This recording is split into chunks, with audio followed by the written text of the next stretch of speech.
Hi, Tony Topping of tonytopping.co.uk, the world of covert secrecy and UFOs. And I listen to Hapanwell Radio with Ben Emyln Jones. For me, it's the number one, with content, news, views, exclusive guests, and exclusive headlines with information that you've never heard before. So listen to Hapanwell Radio.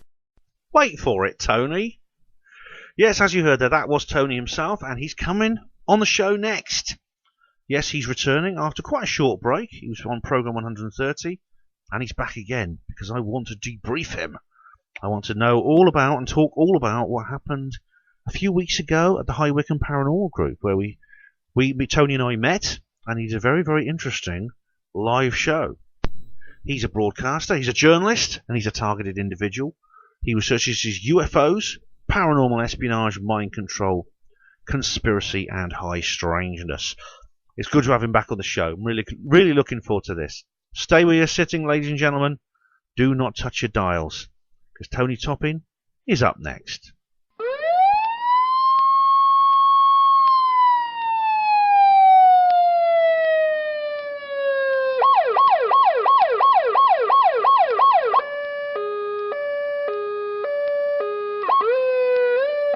Hospital Porter's pride and dignity. Stop the New World Order. Welcome to Hapanwell Radio.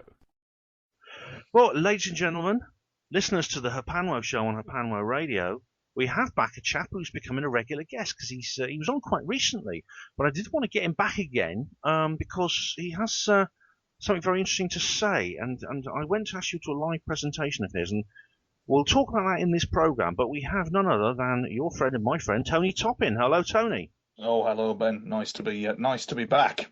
It's good to have you back. Yes, very good indeed. Hello, mate. I don't know what we're going to talk about, but no doubt the interview will just go along, and I'll just waffle on as I do. I appear to be gathering a great deal of interest with people, and what has pleased me a great deal is venues where they're only getting 5 people through the door. We're having 30 to 26 walk in when I'm talking. So I'm certainly being a bit of a crowd filler, which is good. Proves I'm doing my job. Definitely. I mean, that's certainly the case. That's certainly the case when we met a few weeks ago. Yeah. Because you spoke at the High Wycombe Paranormal Group, and I came along to see you. Along with, I mean, they did have a bigger crowd than normal, actually. Yes. When you were there. The same astounding thing happened in Southport and another venue as well on Sunday. The more came through the door than expected. And as I say, it just proves I'm doing my job, because you can get up there, Ben, and you can say any old bullshit, and people will buy it. People will buy it. Buy it as in they will understand if you're stringing them along and telling them a load of lies. Anybody can stand up there and do that, but we are of a collective subconscious, and people do know when they're not being hoodwinked, and that's what I pride myself on, is getting the information out there, making sure that there is a quality of information, and information that they've not seen before. Absolutely, yeah, that's right. And the event at High Wycombe went down very well. I know that the organisers were very impressed by what you were talking about, and so was I, and the other sort of listeners. But one of the things I wanted to talk to you about was that it was a different sort of event to most others I've been to, because it was kind of interactive and it involved practical activities. It was more like a tutorial, and what you were sort of teaching us was what goes under several names, but is best known as remote viewing, which most people do. Yeah. So yes, that's right, man. Just explain the thing with remote viewing. Explain to people who might not have heard of it briefly, what is remote viewing?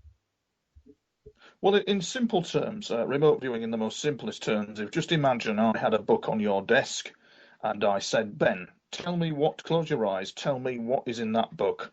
All the details, all the information, all the photos in that book, but it's closed, you don't have access to it, you can only use your mind. And that's what remote viewing is quite simply all about. It's an information management process of the subconscious to retrieve information. And what is of interest to me is that I'm not a remote viewer, and I always say that I'm not a remote viewer, but I've learnt the system thoroughly because I needed to use it for something else, because it brought up some very interesting answers, and it appears that I have a talent for teaching it, and I have a talent for just understanding how it all works, especially in the area of psychic development, mediumship, where you sort out the conscious signal, which is noise, from the unconscious signal, which is signal. And there, for me, was a lot going on in that term we call the signal line, but that's another story. But back to Occam's razor on it. Basically, we're looking at a book, it's closed, you close your eyes, and you tell me what information is in that book using a system which performs a specific kind of analysis function, a template system known as CRV, or coordinate remote viewing, which is what we did. We did an exercise to a subliminal sketch stage, and that's how we did it, Ben. And I integrated it in my talks. The reason for this was because we did this remote viewing evening for Birmingham UFO Research Group, and I thought, as I'm kind of like crunching along with the audience, I just converted it all to everything I was doing was related to UFOs and remote viewing, even though it said remote viewing, and it went down such a storm that it's been integrated into all my talks as a practical tool to unlock the key to the UFO phenomena and abduction and alien contact and actually time travel as well. It does unlock it. So that's why I had to study it, because I was getting answers to questions. And so, you know, the environment where I work in is an operational theatre. You'll be astounded, Ben, and it's unbelievable what's going on behind the scenes. It really is when you're in the thick of it, and so that's what I used it for, the remote viewing as a tool to understand what had gone on with me. Yeah, I mean this is an interesting subject because it's something that has been taken very seriously over the years by various governments. I mean, it has a history of use in military and espionage, and people like Ed Davis, Yes. Ingo Swann, and people like that. Were actually employed or actually brought in by the government to actually use remote viewing techniques to spy. Now, I mean, this is something the Russians were doing to the Americans as well. I mean, it worked in both directions.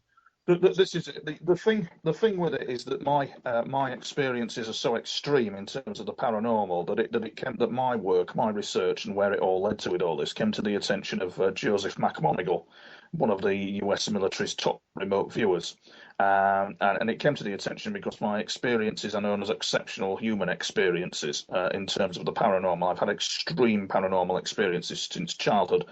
Only this afternoon, when trying to get a catnap, I was hit in all directions by strange goings on.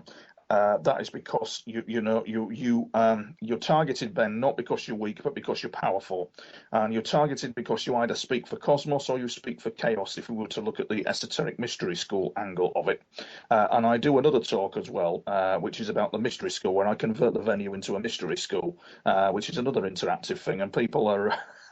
People get as high as kites with a very ancient meditative practice without the drugs. It's fantastic. But anyway, that's another story. That is another story. But yeah, so basically the espionage stuff. So then what happened is Joe McMonigle had a look at my work and kind of like endorsed the fact that my experiences merited kind of like the attention of people like that, because they're pretty heavy going stuff.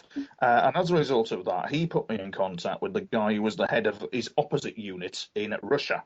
You've never heard of them. Nobody really knows who they are, except the American remote viewers have got their name up in lights. But these guys, Troop 10,003, as they're known. Have you heard of Troop 10,003? No, I haven't. Yeah, exactly. They're the Russian remote viewing outfit. These guys are sharp. They are really, really sharp, to the level of remote influencing, which is something I'm very interested in. And what happens is that they are capable of remote influence operations in terms of remote influencing on a planetary scale. But it's not up in lights. Their information isn't out there for all to see. The techniques that they use aren't published, but the guys behind it all know what they're doing when it comes to consciousness and spirituality.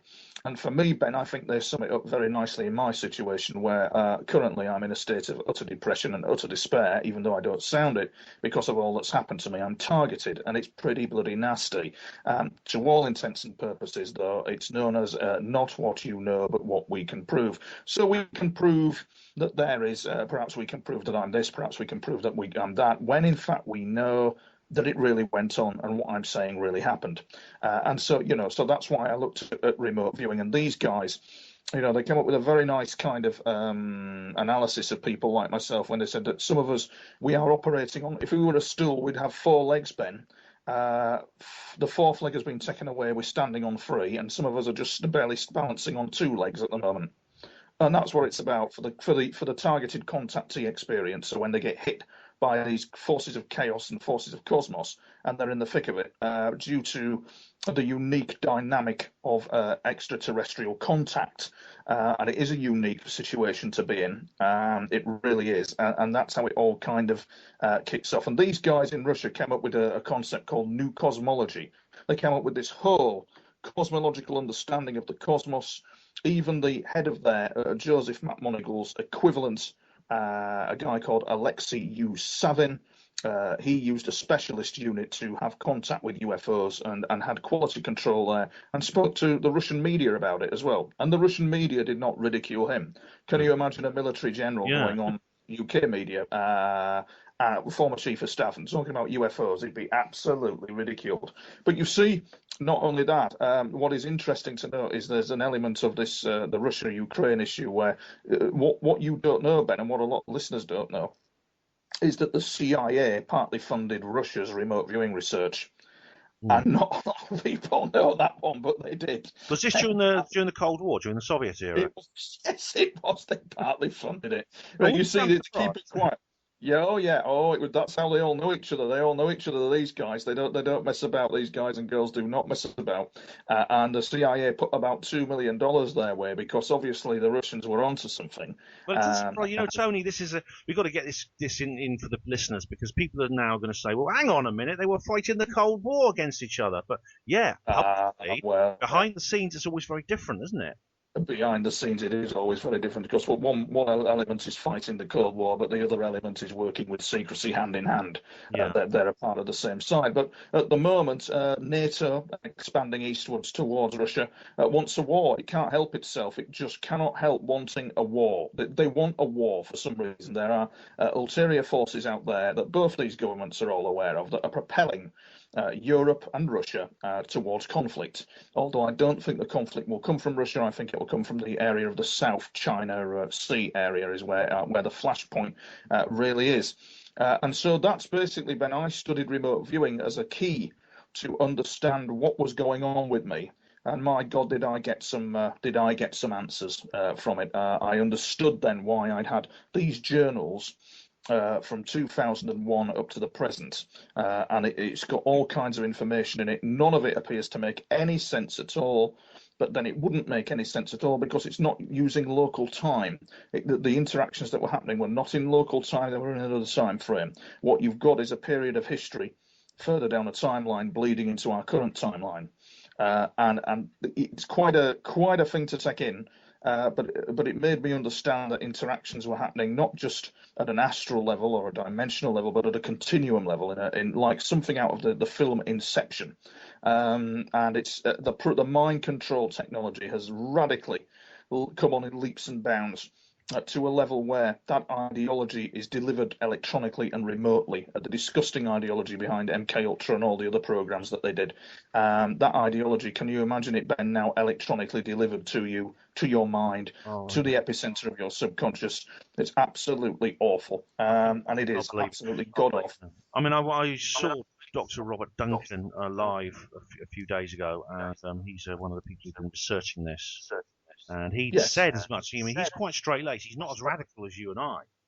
Yes. But he said quite clearly, and without any hesitation, that the secret government technology exists, and it's not even just completely secret now. That can implant certain thoughts in your head. It can. It can literally warp the way you're thinking and feeling. Yes, it can. It can. And also you can have trigger alters as well. It's a very confidential matter, but I was triggered. I've been triggered over the past 2 days. Certain triggers. There are certain alter triggers that can trigger certain types of thinking. And it's something that I've got to be aware of. Of course, I'm a targeted individual, so I know. And the worry about this is of course, these men and women who deal with this technology are unaccountable to nobody. Yeah. They are absolutely unaccountable. And while we're being distracted by the so-called Edward Heath kind of thing of, didn't David Icke get it right? Isn't he marvellous? This, that and the other. And I'm thinking to myself, in real life, what's going on behind the scenes? That's quite a distraction. That's just noise, they'll just cover it up because they're very clever at doing that. They're very clever at covering up things and making a lot of noise. That's what they're clever at. So if you think for 1 minute that Edward Heath and what he's done and all that kind of thing, if you think for 1 minute it'll be correctly investigated and justice is done, isn't Dave a good lad for exposing it? You've got another thing coming, because it doesn't work like that in real life. I know. I think it will eventually. I mean, I don't like to say it. I wouldn't like to. I always try to be optimistic. I think they're going to find a way to just shut this stuff down, because I know that it's just the tip of the iceberg. I know that. Yeah. If they were to do that, mate, they'd need to label the Illuminati as. Don't be naive, Ben. The absolute brutality of it is shocking, frankly, really, really shocking. And that's the thing people have got to. If you've got to change a paradigm, you've got to get off you've got to get in there. You really, it's nasty stuff. But as you say, I know. Maybe I'm saying because I know you've had experience of it, haven't you? And you definitely have, because I was reading some fascinating stuff that happened to you, and you don't really talk about it. But you, in fairness to you, you've been on the receiving end of that kind of thing as well, haven't you? I have, yeah. And maybe I'm just learning to. Serious. I'm learning just to discover it. I mean, I'm still trying to find out exactly what was done to me, which I'm still not aware exactly what was done to me. But I was targeted. I've spoken about this in the program before, about how I was targeted by a very senior official of the Tavistock Institute as a teenage boy. Yeah. And I don't know. Exactly. I still don't know exactly what was done to me, but it's extremely painful to even recall what happened. Yeah. So, No, that all makes sense. And there's a friend of mine who fled Canada just recently because of persecution, because the authorities was having a very hard time mentally. The authorities turned up and she confessed all about alien interaction and this, that, and the other. They shoved her in the psychiatric unit. We learn not to speak to the authorities about these matters, because we'll come across the very people who are behind it all. At somewhere along the food chain, you'll bump into them, because did they not then alter the statistics of mental health so it fitted what they were doing so that it couldn't be uncovered? Most definitely. I mean, I would recommend anyone never ever go to your GP and tell them about this stuff, because they won't take you seriously. They'll refer you to the psychiatric clinic. If you get sectioned, you just disappear. You can just disappear and no one will ever see you again. It's worse than being in jail. Yeah. Prisoners have more rights. Prisons are easier to get out of. That's absolutely right. Do not allow them anywhere near you. Definitely. Yeah, it's absolutely right. And the situation is, what happened to me is I was overtly and covertly stalked by a certain individual and his gang of clowns. I've got still got a major issue with the bastard, because he's still out there. Is this the guy? And I know how nasty it can get with them, and they remain unaccountable and in the shadows. So, sorry, say that again, Ben.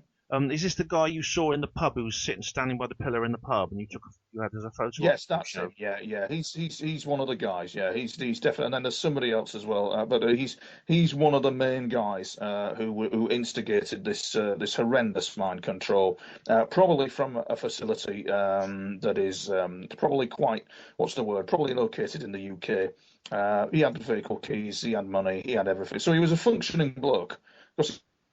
He had vehicle keys and he handed over money for a drink, which means he had access to a bank account, which means he has access to money. So he's a real person. Yeah. And as I say, just for the listeners, Ben, if you're having a confidential chat with someone on the phone and you walk past an individual you don't even know and he recites details of that conversation, that would shock you, wouldn't it?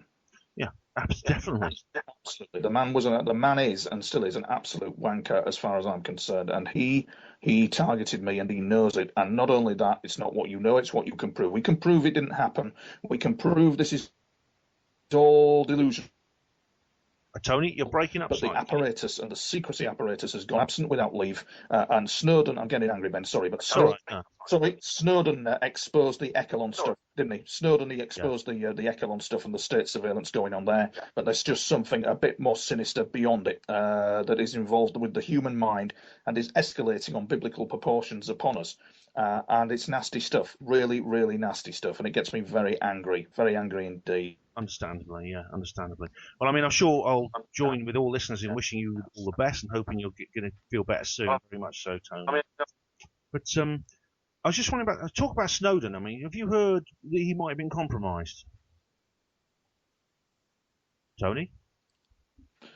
No, go on. Just tell me more. There's that much going on, Ben. There's so much to keep track of and watch, including my own experiences. What's happening? Just run it past me. Oh well, some researchers are saying that Snowden is being sort of he's being put in the public eye because he's being controlled by them. I don't know how much you know Right. about that, because, for instance, some people don't believe that he could actually hide from them, so they're now using Right. him to spread disinformation. Right. Okay. Yeah. Well, in terms of, I suppose, Ben, I mean, this is going to sound a bit conservative from me, really, but the thing is that we just don't know why he did what he did, and we just don't know what information the Russians and the Chinese took from it. We just don't know what the game was. I don't think he has been used. I think he felt that he was at liberty to disclose this information. You know, they had this interesting thing. He was talking about sweetheart monitoring or something, where he was monitoring girlfriends of other people or people's girlfriends. Yes, I Yeah, forgot what they had a special name for it, I can't where remember. they were monitoring. He did mention Yeah, it. Yeah. that's it. Yeah, it did mention. Well, I know that I know for a fact from my last job that that kind of thing goes on, where abuses of surveillance do happen of that nature. It can happen. Um, we only have to cite an example in Liverpool where some guys were using CCTV to zoom in on a lady's flat. They became in breach of public office because they were invading her privacy. So this invasion of privacy can happen. And what is even more concerning, Ben, is of course for example, the fracking. If you're a fracking guy, somebody or a woman, and I absolutely detest what is going on. I am with the fracking Yeah. supporters. Yeah. Now, and you yourself, obviously, what is concerning about this surveillance state is the fact of the matter is that now me and you could be on a watch list. They're escalating the law so that we become, instead of conspiracy theorists, we become domestic extremists, Oh, and our phones are now monitored for God knows what reason. well, David Cameron has Yeah. said we are non-violent extremists, and even if we don't break the law, they're not going to leave us alone. He said it in as many words, hasn't he?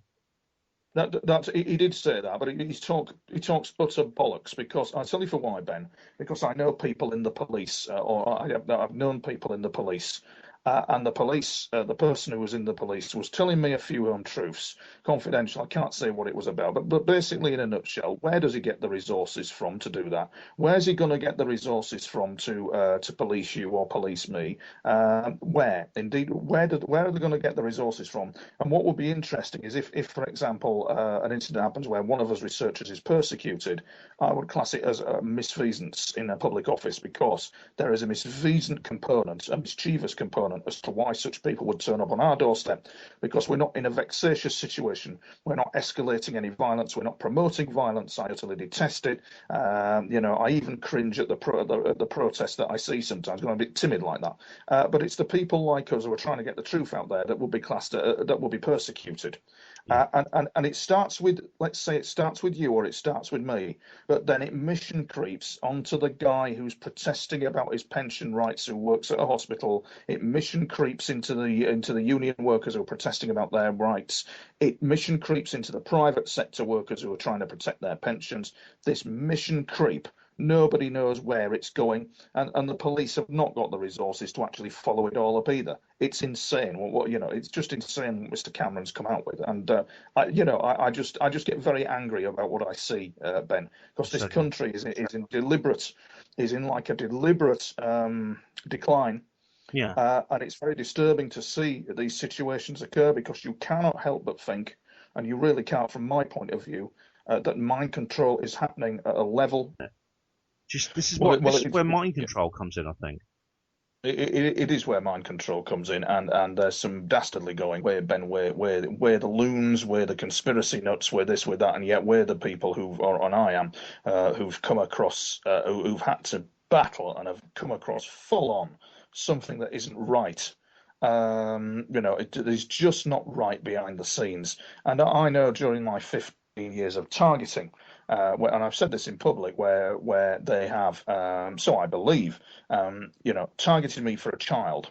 The lengths they went to try and target me for a child is frankly beyond me, Ben. But they did, and they tried all kinds of things to extract a child from me, to which I have no idea why they were doing it. Even that level of exposure they don't like, but that's what they were doing. And the secret societies, you probably saw on my Facebook page, but part of as well as being an agenda of mind control, there was an agenda to bizarrely kind of get a child from me. There was an agenda to, for some reason, for these individuals who were targeting me to, for whatever ulterior motive they have, extract a child from me. And we don't know what life that child would have had. But no, it'll be more ritual. It will be more secret society and esoterically driven. It'll be more meet her in the hotel room, give her a good shagging, off we go with the kid. Kind of little plan they were running. But it just backfired. It didn't work out, and it wouldn't work out because you've got the bloody things coming over my home. These bloody triangle aircraft with Scandinavian-looking people out from round here watching over me, and they are.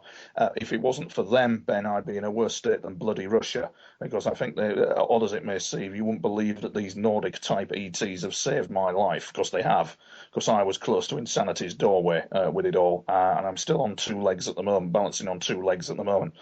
So it's that situation was hair-raising, and it is the movement of secret societies within our society that are operational. And not only that, for example, you have a scenario where I could be wheeled on telly, or anybody could. I don't mean it narcissistically, but I just mean it in context. And the guy or girl say the guy sat in front of me then says, well, you've had UFO experiences. Aren't you a crackpot? This, that, and the other. Of course they don't exist. And all the stuff that goes with it. You're obviously delusional, he says, as a member of a secret society who's gone through esoteric ritual and worships something that is possibly extraterrestrial. Do you get the hypocrisy of it, Ben? Yeah, definitely. What they know and what they tell us are two different things. What we know and what can be proven, that's the modus operandi. And so you see, these loons were getting a bit frantic about all that, and it's in the public domain. It's not a secret. Maybe I've not told the panel of listeners before, but it's just a component element of the mind control that they did. And everything else went with it, and they just didn't get to that point. They tried, but they didn't, because something else is watching, and that something else is very surprising, and it's UFO related and it's alien related. What is creepy about it, Ben, is I've got people out there who know more about my experiences than I do. So when you've got these UFOs coming in, they know more about my experiences than I do. When I'm being targeted, somebody else knows more experiences than I do. And it's not something, it's just a bit freaky to deal with. And I shouldn't have to deal with it in a democratic society. In a democratic society where we're meant to love freedom and have freedom of speech, which we don't have freedom of speech, really, this is not meant to happen, but it did. And it does, by a bizarre kind of paradox, link into what you're talking about with the BBC and the cover-up and all this kind of thing. Nobody does it better for covering up than Britain. Nobody. No, as far as my own life goes, there's elements of my own life which I still don't understand. Things have happened to me in the past which I still don't understand why they happened. I just know that they did, and it's very, very strange, very distressing about what happened to me. Yeah, it is distressing, Ben. And if you imagine that being woken up by an alarm clock in your head at 5:30 on a morning, sleep deprivement, being whacked at 3 in the morning. And then when that all failed, they escalated it to something else. And only last night there was some bizarre goings on with me as I fell asleep, because the mind sees differently. It sees in a different kind of setting to everybody else. And then all of a sudden, once again, this morning and this afternoon, it's just been chaotic, just been absolutely chaotic activities within what I would call the dreamscape. The Inception, that film Inception and Dream Warfare, is quite a reality. Ben, it's just quite a reality, and it can get pretty hair-raising. The technology is at such a level now, Ben, where they can actually simulate as if you're talking to me now when in fact you're asleep, and it'll look as real as day. It will look as if you're alive. It'll look as real as day, but you're dreaming. But it's so real. This is Matrix, like the Matrix we're talking here. It is like the Matrix, mate, and it's so real, and it is happening. And then you get the kind of like the incidents going on where people are also in that environment who are not local to time as we would know it. They're from other time frames, and all because Some contactees have had contact with UFOs that are dimensional in nature. The dimensional contact element leaves a signature. It just leaves a signature in time because, rudimentary speaking, your interaction with them has made you time travel. And so you're put back in this year in this time frame, and it's a very strange feeling of displacement, as if you've been put back in the past. It's really, really strange, and it's all part of the secrecy and real covert shadow government stuff that goes on behind the scenes. That's absolutely bloody hair raising, and I don't want it really, Ben. Sometimes I just can't live a normal life because of it, and it's absolutely. I just don't know where it will end. And for all I know, it might not even last in this lifetime. It might be into the next lifetime where all the frigging chaos follows me. It's just hair raising. It's just absolutely hair raising sometimes with it. It really is. And when you're having interaction with these UFOs, they're not giving you the whole picture either. Don't be under any illusion that Mr. Greer does a lot of good work, but just don't be under what goes on behind the scenes. They're not all, what's the word? Aliens are not all friendly. UFOs are not all friendly.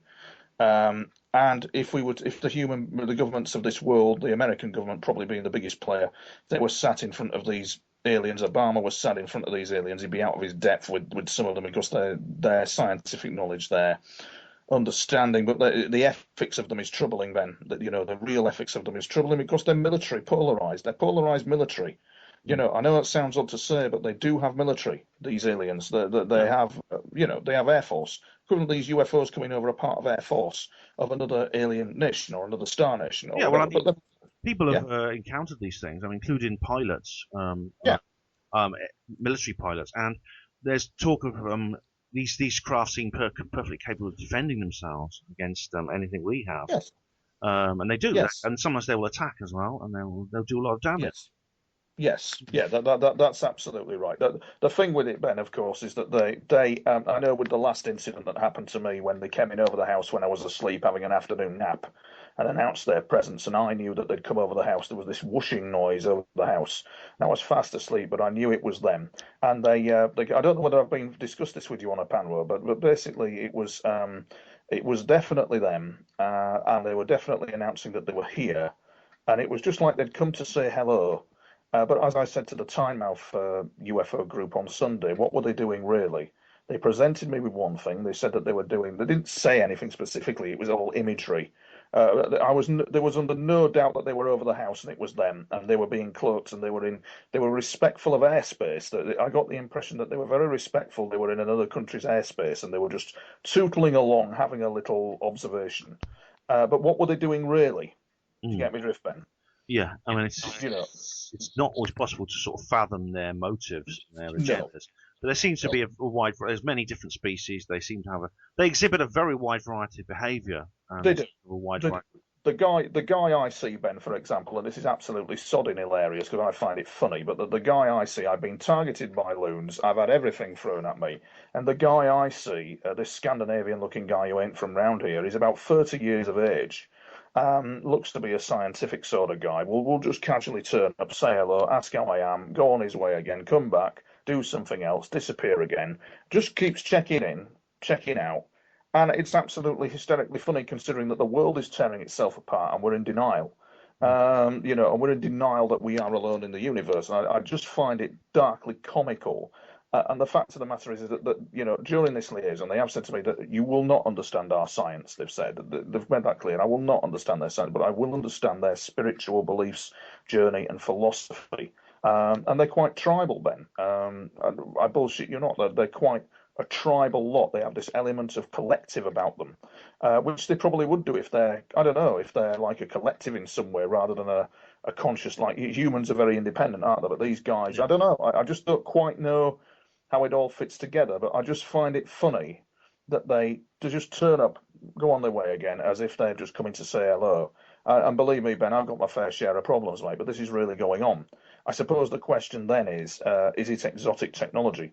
Is somebody testing artificial reality technology? Is somebody testing a kind of advanced technology? But judging by who they are and what they are, I've no doubt in my mind, because they're very different. They're just very different in approach and very different in what they look like.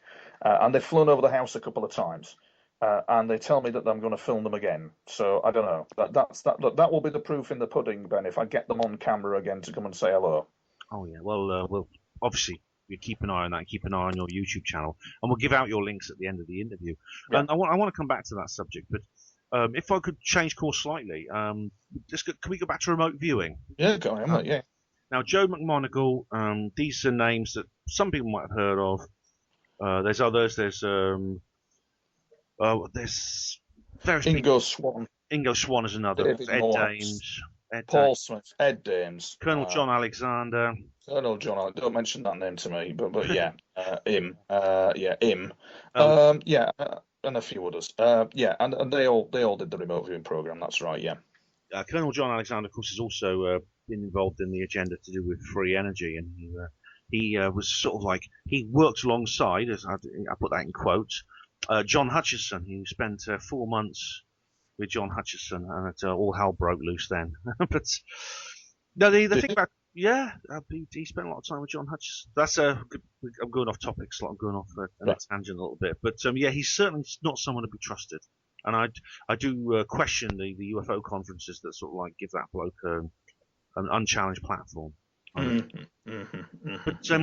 in terms of most people might have heard of that, because things I heard about all this.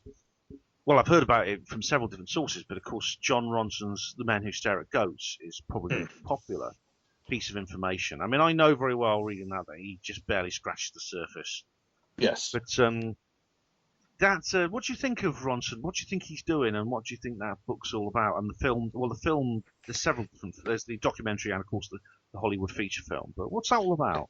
Well, it's about John Ronson earning money from intellectual property, isn't it, Ben? That might sound a very flippant remark to you, but it is, because no doubt people like Mr. Ronson, people like Mr. Schreiber, who meant no harm, of course, but people like them will come my way because they see my intellectual property as something that is an easy gain.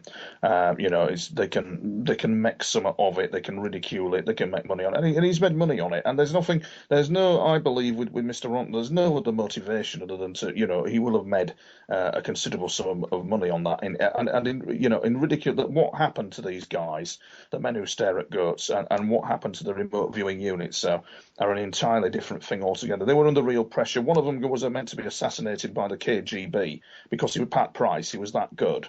And it was common for burnout as well. It was common for them to burn out. They were working some serious targets on a daily basis. I know that Nick Pope, bless him, he indicated that the MOD had studied remote viewing, but found that it wasn't very good at all. But yet a friend of mine who's written a book called The Psychic Spy, she worked for MI6 and so the story goes. She can't confirm or deny, but the book she's written indicates that she, as a fictional character, worked for MI6 as a remote viewer, and some of the stuff MI6 were doing during the Falklands War with remote viewing, there's a whole chapter in there, is astounding. What's this book? What's the title? The book's called The Psychic Spy by Irene Allen. Irene Allen, right? I'll make a note of that, listeners. And she's on my Facebook page, Irene Allen, and the website's called The Psychic Spy. Right. Sorry to interrupt you, Tony. Carry on. Talk about the Falklands War. Yeah, the Falklands War. But what it is in speaking to certain people, you can only what's the word I'm looking for, Ben? In this game of psychic mayhem, the way they speak to you can glean a lot from where they've come from and where you are at, and the fact that you can somehow meet in the middle. And she was recalling in her book this bizarre incident where they had a remote viewing exercise. It wasn't an exercise; they were operationally remote viewing, and she saw the sinking of the Belgrano. And she said that in the book, and she's told me this, in the book she's written that it shook her to the core because she was kind of like astrally projecting her to the target area, and the guy who was drowning in the water was looking up at her because he could see her. He could literally, so she may have looked like a ghost to him. But what it is, Ben, what I'm trying to point out is the pressure that they were under in MI6, for example, in her book, to perform and deliver and do things that they didn't really want to do, and that's probably the same for the Americans and the Russians as well. The pressure to perform and to also kill people via remote influencing, which is something she was written about, which stains the spirit corrupts the soul. And what is even more troubling is it makes the spiritual realm kind of militarized and corrupt, which is not a good thing, I don't think. And her book is a fascinating tale of the British side of the story. I heard a rumor Ngo Swan said that MI5 had been using remote viewers since 1930. They've been using, and of course, British intelligence had been using remote viewers and psychic spies under Walsingham in 1400 against the Spanish. Yeah, You know? indeed. And we know about Joan of Arc, of course, who was put in charge of the army because of her own, what we now call psychic powers. Yes, indeed. Indeed, I mean, Alexander the Great and Julius Caesar used to have their own personal soothsayers, which they did. Before going into battle. So this has a long history, this sort of thing. This link between the supernatural and warfare.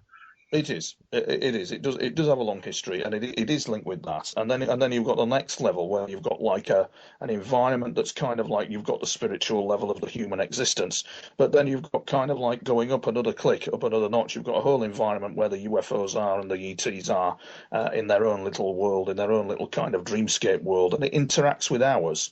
It interacts with the human dreamscape.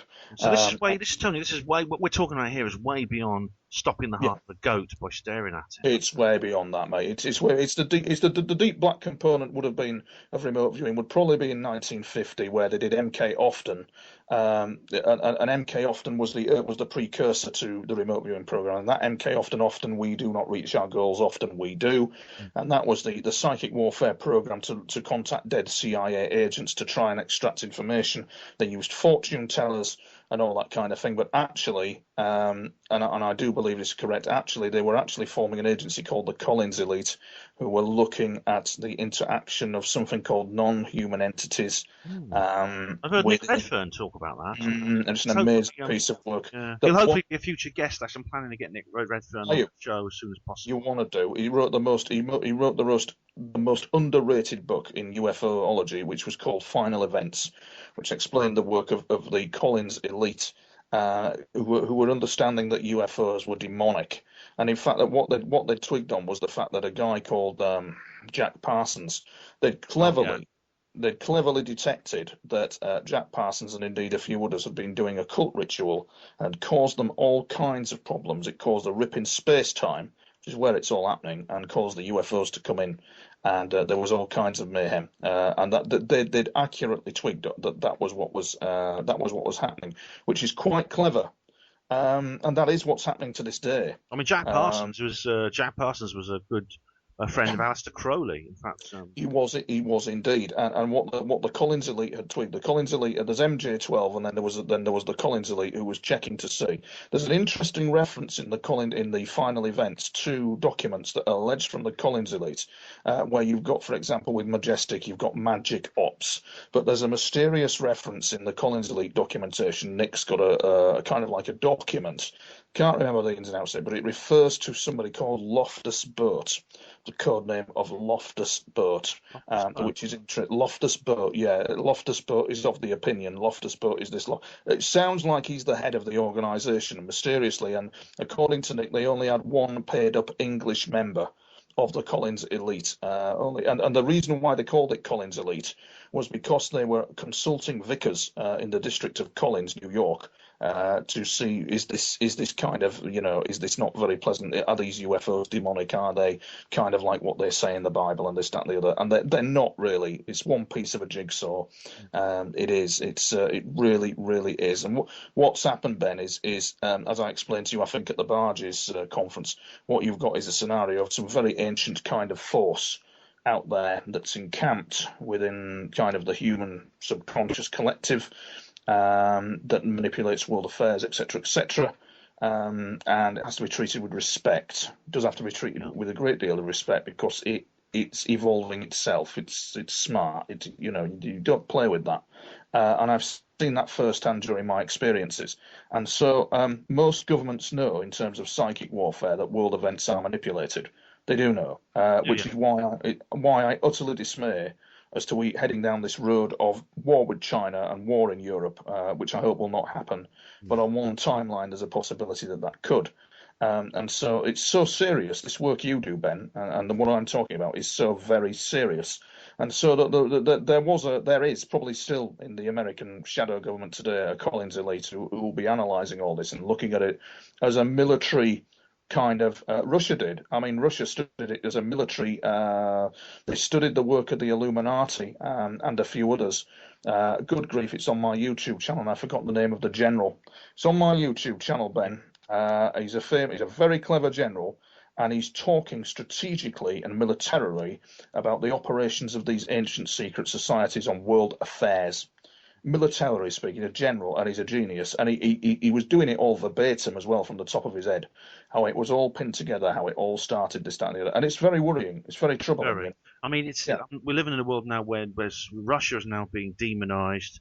Oh, It's now one of these. It's been just like Iraq and Iran and Afghanistan. oh, it's spin in it. I mean, it comes from the old Bernays and also who's the guy, Gustave Le Bon.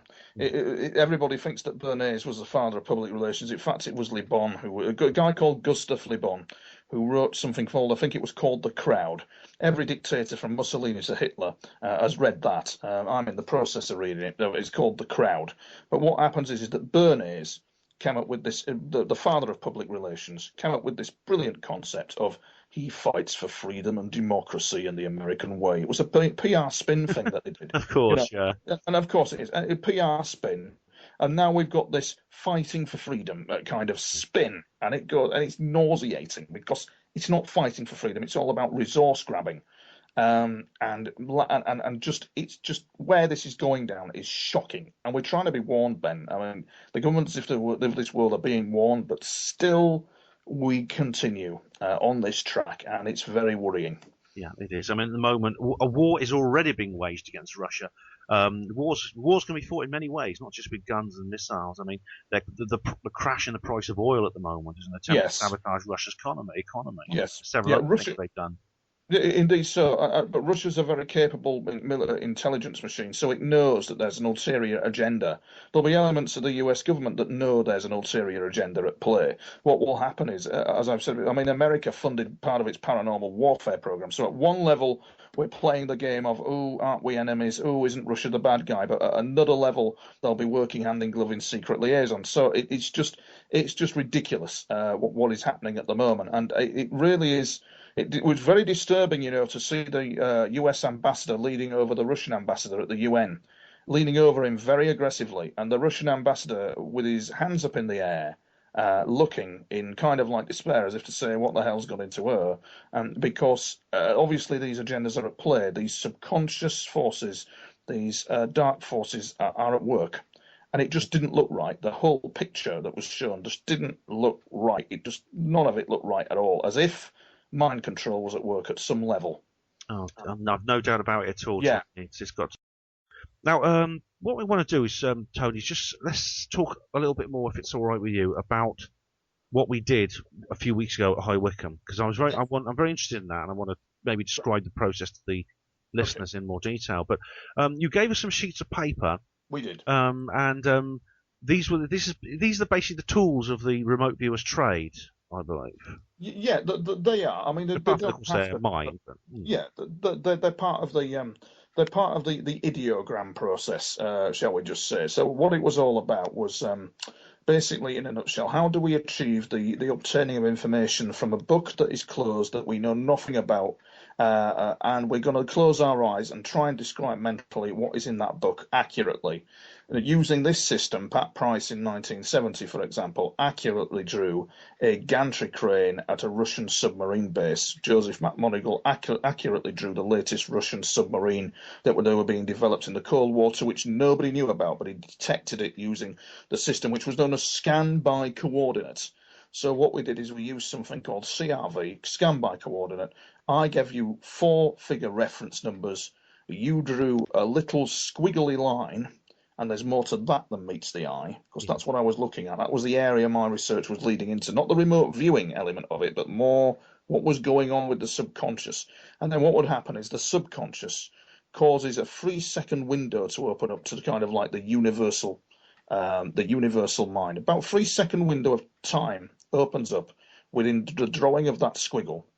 And then what will happen is the subconscious retrieves data, causes what's known as a signal line, Ben. But in terms of UFOs, there's something going on within Yeah. that signal line The, because the ideogram, I mean, that's the yeah, first thing you've got to draw is this ideogram, which is a very simple shape, just a few yes, lines. it is. It's a very simple shape, but fascinatingly, if we did it in Newcastle on Sunday. You did it. Still the same ideograms came up. Some for energetics, some for water, some for man-made structure. At Southport, somebody drew the whole target. He just drew the whole thing, and it was only a subliminal sketch level that we were doing. We weren't going to the whole kind of full Monty with it, but he drew the whole thing. The final target, he drew the third one. He actually drew. I won't tell you listen what that is, but he actually, because it'll corrupt maybe corrupt it, but he actually Sure. drew what it was, yeah, and that was just absolutely amazing. And he even wrote in the ideogram what it was as well, the third target, which was, I'll tell you, it was a UFO without going into details, but he drew precisely what it was, the shape, everything. And the same incident occurred, about 3 years ago with the Army Cadet Force, where this lad drew the second target precisely to absolute precision. And so it does yield results. It works. And then we found that some people had written down in words what the target was. Some people, if you put all the drawings together, they make the whole target. So it proves that there is a subconscious collective. But what I was directing everybody to is when we cause that signal line, when the subconscious goes outward bound to retrieve information, what is happening on that signal line? Well, that signal line is actually entering not just into a universal consciousness, but it's entering into like a space-time continuum where it all happens in terms of UFO interaction. So that's what I was leading to. That's why I just integrate it into the top. And not only that, it's fascinating for people to have a go. And then what they do is they can take away a CD and have a play with one of the courses or whatever they want to do. So it's just like a little mini adventure into that world, really, and it integrates very nicely into my experiences of UFOs as well. Yeah, it was really interesting because things were. I just Are you sort of still like. there? I am. Can you hear me? Can you hear me? Hello. Yes, I can hear. Oh, Yes. Hello, hello. hello. Hello. Um, I was just saying that what I found interesting. I had to write a list of different feelings about temperature and Yeah, there's temperature and what things I can see around me. yeah. And I suppose this was what it must have been for McGonagall when he saw this submarine. It So he was, and just saw it in front of him, like. yes, the, yeah, you're Oh, just cutting out on me there, Ben. yeah, we are cutting out slightly. How's this now? Can you hear me? That's better. Yeah, that's better, mate. Go on. Yeah. So he just saw this submarine, and it must have been like. This is something anyone can learn to do. I mean, you can. It's something anyone can learn to do, Ben. And I've got to say, I'm not the world's hottest at it, but I am very good at teaching it. I'm very good at understanding how that process all works. I'm very good at understanding how the conscious and the subconscious and the signal from noise, because that's the most important bit. And the most important bit is, for example, the person who declares all the target details but thinks it's junk thinking. It can often happen. But what I was teaching people was to separate the signal from the noise. So in the first 3 seconds, they'll have got what the target is and then thought it was a cathedral when it was a church. That's where the practice comes in, of knowing what we're looking at. That's why the practice really comes in. It takes years to perfect. It absolutely takes years to actually perfect the skill. It's a skill. It's a science. It's not just not. They did it for a specific intelligence gathering reason, and I think that the reasons were a bit more deeper black than that as well. I mean, I think I did all right on one of the tests. I think. I mean, there's two I didn't really get at all, and the third one I sort of like. I was quite close. I think. Yeah, Quite close. the third one was good. Yeah, you were quite close on the third one. But not only that, they have a very nice interactive evening, and Yeah. because there's nothing worse than the speaker droning on and on and on. Me. But when they can have something that's interactive, and do something, and just go away more informed than what they weren't when they came through the door. Which I think is more my point really. But for me, it wasn't about the remote viewing. It was about the process that led to the remote viewing that leads us into the space-time continuum of interaction with UFOs and contact with ETs is where I was going with it. That's the thing. But we have to, of course, you'll notice on the third target, I brought it back into the UFO kind of thing, didn't I? Yeah. You had that. It was a spherical object above a housing estate somewhere. I remember the That's photograph. That's right. And then what I did, is I proceeded to tell the story of the NASA scientist who was having UFO experiences and altered calculations to revolutionize something called ballistic capture, which that was from his UFO experiences, and he's not gone public.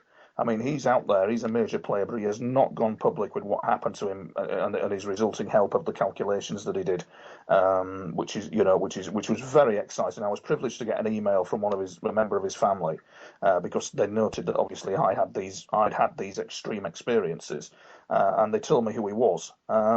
It would be good to get him on an interview, Yeah.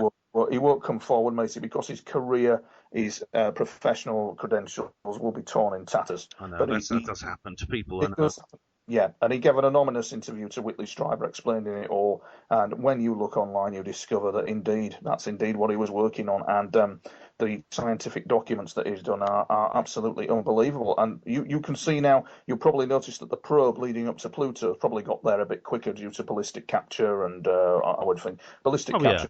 Yeah, how an aircraft can land on a planet better, basically. It got to the moon in about 8 hours. So, yes. Yeah, that's right. When you consider the Apollo, whatever you think Yes. of the Apollo missions, they supposedly got to the moon within about 5 days or something. That's right, and it's a lot of it is due to the possible interaction with UFOs by this scientist, and it's very, very interesting indeed. And I'm sure, Ben, that out there, as he rightly said, this NASA guy, that out there in this big wide world, there'll be other people, including myself, even at a rudimentary level, having interaction. I've no doubt there'll be some sort of scientist out there who's having deep interaction with them, but keeping it quiet because, there are forces out there that just do not want this to happen. They want a war. Somebody out there wants a war. They want a third world war as well, not just a war. They want another fucking war. And I just don't get it. Pardon my language, Ben. I feel very. It's all right. No, there's no other way to put it. And it's just this is kind of the mentality that we're living. It is. The elite we're living in. It's hawk, and you hear them. I mean, you hear them all. I mean, you hear the guy, the head of the NATO General Secretary, when he was Anders, whatever his name was at the time, talking about we've got more planes in the air, we've got more troops in the ground, and we've got this, we've got that. What for? I know it sounds like, but what for? And then of course, you've got Russia in Ukraine. Of course, you've got Russia mixing it up. What do you expect when you're doing foreign policy takeovers? Yeah, I mean, I consider this must mean that the remote viewing program, which, as you say, NATO are now pushing for a war. They're trying to squeeze Russia into hitting back. Yeah. But so the remote viewing and psychic warfare forces, whatever form they take today, are almost certainly still operational, aren't they?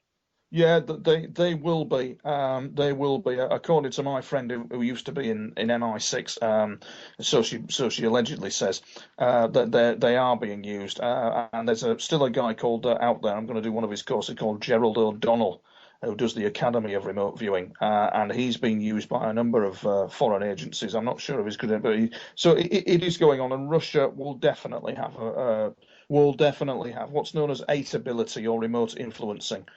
They'll have a unit that specifically will be understanding. I mean, they did on the Russian website, the remote viewing website, in the Russian version of it, Ben, I was reading where they had done what's known as a walk-in mind operation on a prominent member of the US government. They'd walked into her mind and had a look round to see what she was thinking towards Russia. By the way, Russia has not got a halo around their head, and there's obviously very severe press limitations in Russia. I don't think we'll be free in Russia to discuss what we're discussing now, because you've got to set yourself up in Russia as a broadcast organisation, Ben, even though you're a humble blogger, and you can be fined the equivalent of the BBC. You could actually be fined the equivalent as if you were a state broadcaster, even though you're a blogger, which is not good. Not a good thing for the press in Russia. So, just of interest. Yeah. But yeah, this operation, and they discovered all kinds of agendas directed at them, but mainly mineral grabbing and resource grabbing was coming up. And these guys know what they're doing. And so, we hope from all these experiences, Ben, that peace and wise heads will prevail. Because if not, it's not going to be a good future. It really, really is not going to be a good future. Well, that's where we come in, Tony. I feel this is why our work is so important. It is. It is. Just out of interest, the young cadet who did very well in the remote viewing, are you still in touch with him? It was 2 years ago, matey. I'll tell you why I ask. It's just that because you know about General Albert Stubblebine. Yes. because he actually led this unit that McGonagall and Alexander and all these other guys were members of. Yes. He said that he was actually recruited into it. He was a special detachment that was created specifically for military personnel who had been tested and found to have psychic abilities. And one of his jobs was to be a talent scout throughout the military. That's right. To find other people. Indeed, he brought several civilians in as well from the general public to actually be part of this unit and recruit them.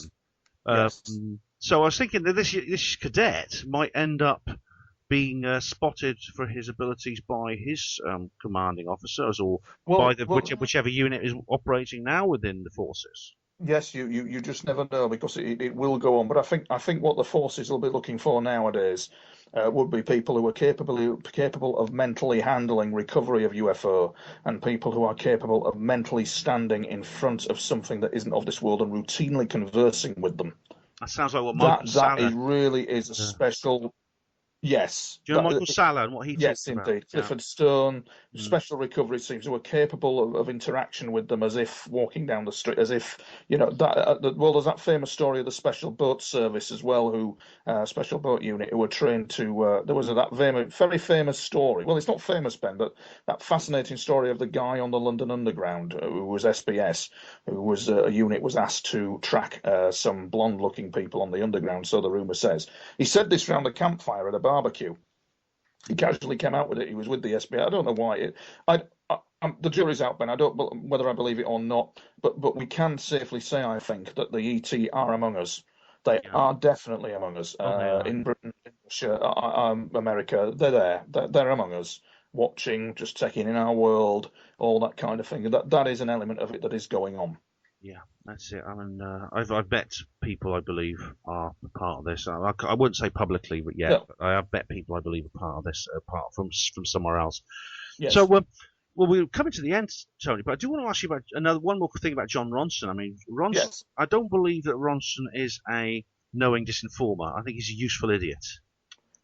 I'll tell you what, Ben. I'll plead ignorance. I don't really know him, and I don't really know his work. All I know is that if he ever turns up on my doorstep, it'll be for one reason only, and that's to do an intellectual property grab on me, which will be happening. I just don't quite. I don't really know his work. I know that there is an agenda to make there is an agenda to make a fast book out of people like yourself. Me, isn't there? Yeah. Well, he got Ronson wrote this book, The Men Who Stare at Ghosts, which just basically scratched the surface of what was going on, and then he pulled back and he said he decided he was a skeptic and started speaking at skeptic conferences. And then, of course, Hollywood bought the rights, and you had that thing with George Clooney. Which is quite a funny film, but it was totally misleading. It was trivialized a very, very serious subject. Yeah, it did trivialise it, matey, especially when you think of one of them being whacked by the KGB back in the Cold War because he was that good, and it did trivialise, as it always seems to do, the gravity of the situation. But it's the British that remain the most quiet about it all. The British remain, the Russians have got if you know where to look, the Russians are there with it. If you know where to look, the Indian government uses remote viewers and have done in the past 2 years to undermine a Pakistani intelligence cell that was operating in the Indian government, and they used remote viewers to locate them, and they got them as well. ISI, this kind of like ISI thing that was operation in India, an espionage unit from Pakistan intelligence, and the Indian kind of MI6 trapped them and got them using remote viewers. So even India is steeped in UFO, and India has its own military industrial complex for UFOs as well. It has its own kind of little shadow government outfit. It knows about UFOs, as India definitely. Well, there's several places where they actually... Yeah, it's interesting, isn't it, Ben? Yeah, in the basements of the old temples, they actually have crash sort of like Vimana type things. That's a big subject though, Tony. But it's been great having you on here again. But before you go, what's happening for you next? What's your plans for the next few months or whatever? Yeah, well, we've got a TV project, just getting the nuts and bolts assembled of it really at the moment. It'll be like nothing that you've seen before. In fact, Ben, you may end up foaming at the mouth by the time I finish. Well, I hope, Tony, it's like nothing I've seen before, because basically It will be nothing. what we've seen so far has been such a pile of shit. Yeah, look. Yeah, these lads are a young independent production company. They have nothing to prove. They're up for it. They're hungry for it. They want to make their mark, and they're a good set of lads. And I think they're the right lads for the job.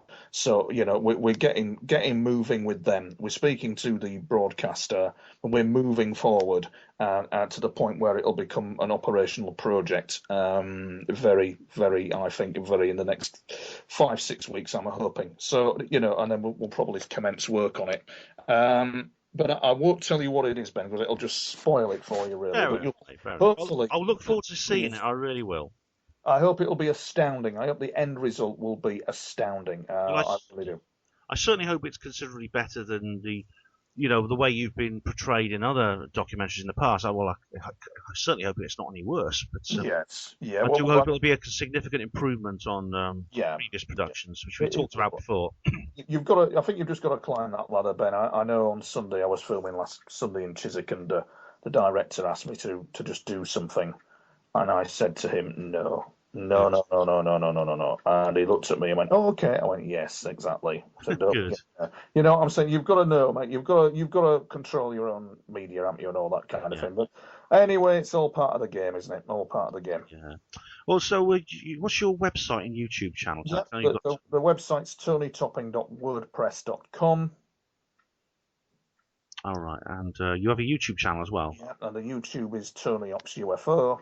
Right, and you do regular videos on there, which are interesting. Yeah, there's regular videos on there, and my major website coming up in support of my book, which will be written. The book, I think, is going to be called Journeys into Continuum, and that's going to we're starting work on that as well. And I think the website is going to be changed to something in line with the Collins Elite. Instead of Loftus Boat, I think I'm going to call it Loftus Bridge, to just kind of like align with the interactions that I've had. I think that website title just sums it beautifully for me. So we'll be cracking on with that as well, Ben. So there are lots going on to get the message out there. Still got 59 pence in the bank, but there you go. Well, that's 58 more pence than last. Yes, 58 more than you, mate, innit? Yeah, hard. Well, thanks, Tony Topping, for being a guest on the Hub Hanmo show. It's great to have you back, and all the best. Mate.